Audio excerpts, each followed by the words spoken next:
Each and every day, farmers and producers continue to struggle as input prices, regulatory burdens, and overall cost of production continue to rise.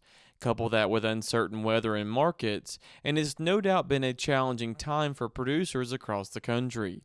That's of course why a new farm bill passage is so imperative.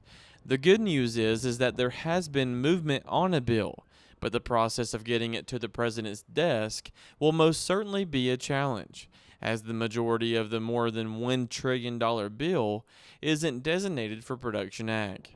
One of the challenges with getting the Farm Bill adopted is that SNAP and other nutritional benefits now consume, no pun intended, over 80% of total Farm Bill spending, which means that less than 10% of what we call the Farm Bill is going into ARC and PLC and the other risk mitigation tools that our farmers depend on. So as we write the bill, we have a total dollar figure that we can spend on the bill. And as the SNAP portion, the food portion of the bill has become larger and larger over time, that has driven down what is available for production agriculture. However, for Scott, that's why getting updated reference prices is a priority, as he says producers have a high risk due to the increased costs associated with production ag, which constitutes better protections.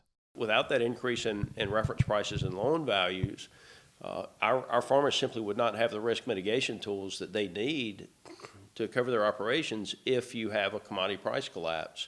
And so that's one of our big concerns for the bill, and is how we push it. And as we push it forward, making sure that with the increased cost of production, our farmers have those stop losses in place that keep them growing the crops next year.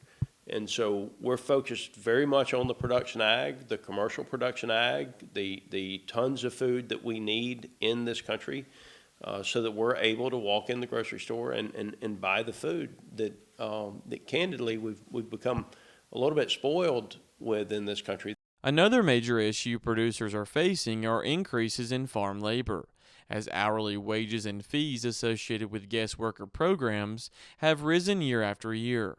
Something Scott says is a big burden, as producers can't prepare for such drastic, unexpected increases in cost, and is something that needs addressing at the congressional level.